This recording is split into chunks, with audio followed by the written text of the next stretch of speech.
Assalamualaikum warahmatullahi wabarakatuh. Perkenalkan, nama saya Aprilia Ruri Pradita. Di sini saya akan menjelaskan mengenai hakikat bahasa. Bahasa merupakan suatu sistem lambang bunyi yang digunakan oleh manusia untuk berkomunikasi. Bahasa yang baik berkembang dari suatu sistem yang berisi seperangkat aturan yang harus dipatuhi oleh pemakainya. Hakikat merupakan intisari atau bisa juga disebut dengan dasar. Hakikat bahasa merupakan intisari dari sebuah sistem yang berbentuk lambang bunyi yang memiliki makna unik, bersifat arbiter, juga konvensional. Hakikat bahasa. Terdapat 12 hakikat bahasa. Yang pertama, bahasa sebagai sistem. Yang kedua, bahasa sebagai lambang. Yang ketiga, bahasa berupa bunyi. Yang keempat, bahasa bersifat arbitrer. Yang kelima, bahasa itu bermakna. Yang keenam, bahasa itu konvensional. Yang ketujuh, bahasa itu dinamis.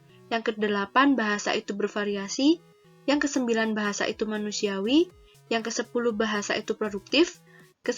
Yang ke-11 bahasa itu unik, dan yang ke-12 atau yang terakhir yaitu bahasa itu universal. Yang pertama, bahasa sebagai sistem. Disebut demikian karena bahasa memiliki aturan, susunan dari beberapa komponen yang berpola secara tetap dan dapat dikaidahkan. Bahasa tersusun menurut suatu pola tertentu, tidak tersusun secara acak, dan tidak sembarangan. Setiap bahasa memiliki sistem yang berbeda dari bahasa lainnya. Contoh, dalam bahasa Indonesia, kita akan mengakui susunan ibu, seekor, di, merupakan kalimat yang benar sistemnya, walaupun beberapa komponen ada yang ditanggalkan. Yang kedua, bahasa sebagai lambang. Artinya, bahasa dilambangkan dalam bentuk bunyi yang bisa disebut dengan bunyi ujar. Setiap lambang bahasa melambangkan sesuatu yang bermakna dan memiliki konsep. Contohnya, lambang bahasa yang berbunyi pensil melambangkan konsep atau makna sejenis alat tulis yang terbuat dari kayu. Berupa bunyi. Bahasa merupakan seperangkat bunyi yang memiliki sistem dan dikeluarkan oleh alat ucap manusia. Melalui sistem tersebut, bahasa dapat digunakan dan dipahami oleh manusia. Bunyi dengkur, bersin, dan batuk bukan bagian dari bunyi bahasa karena tidak termasuk dalam sistem dan tidak memiliki makna. Contohnya, bunyi ujar pensil. Kita akan menyebut alat tulis yang terbuat dari kayu itu sebagai pensil. Yang keempat, bahasa bersifat arbitrer. Arbitrer atau bisa disebut dengan manasuka merupakan hakikat bahasa yang memiliki ketiadaan hubungan dengan lambang yang dilambangkan.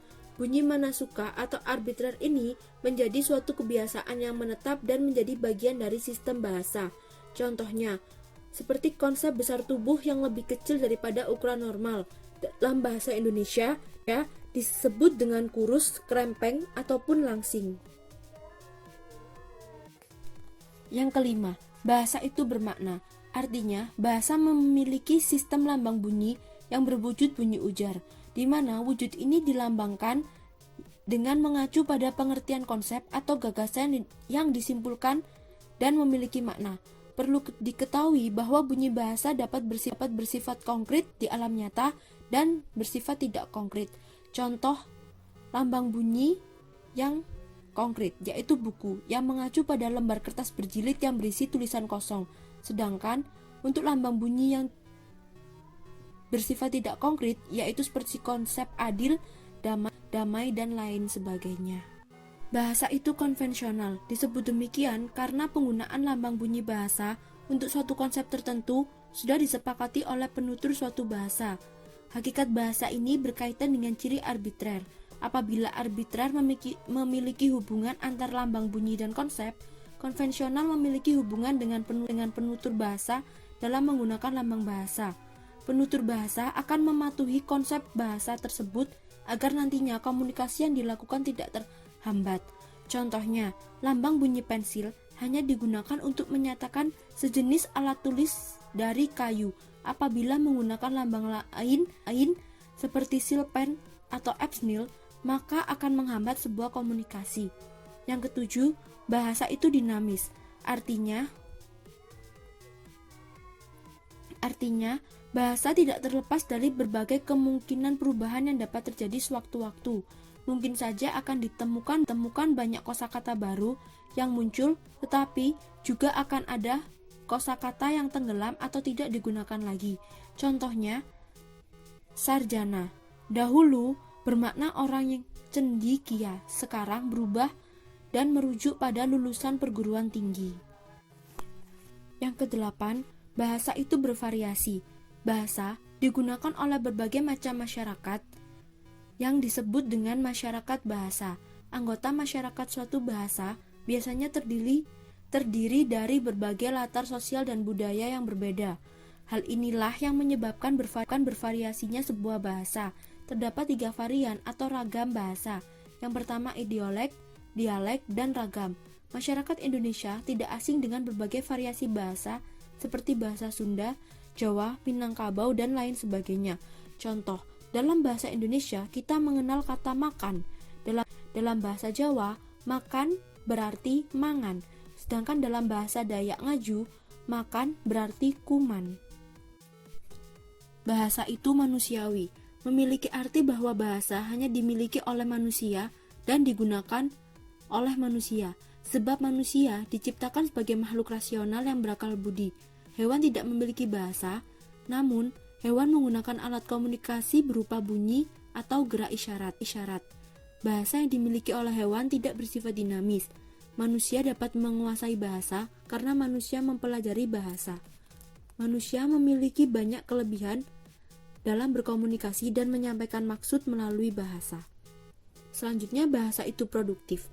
Artinya, sejumlah unsur dalam bahasa yang terbatas dapat dibuat menjadi satuan-satuan ujar yang hampir tak terbatas jumlahnya.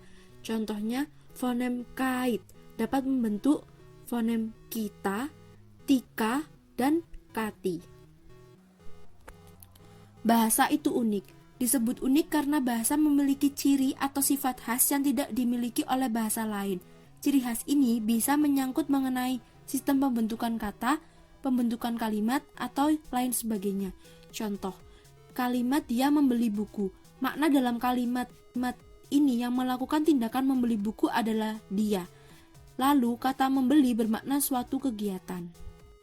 Bahasa bersifat universal. Dikatakan universal karena ciri-ciri bahasa yang sama juga dimiliki oleh setiap bahasa yang digunakan oleh manusia di seluruh dunia. Setiap bahasa memiliki satuan-satuan bahasa yang bermakna.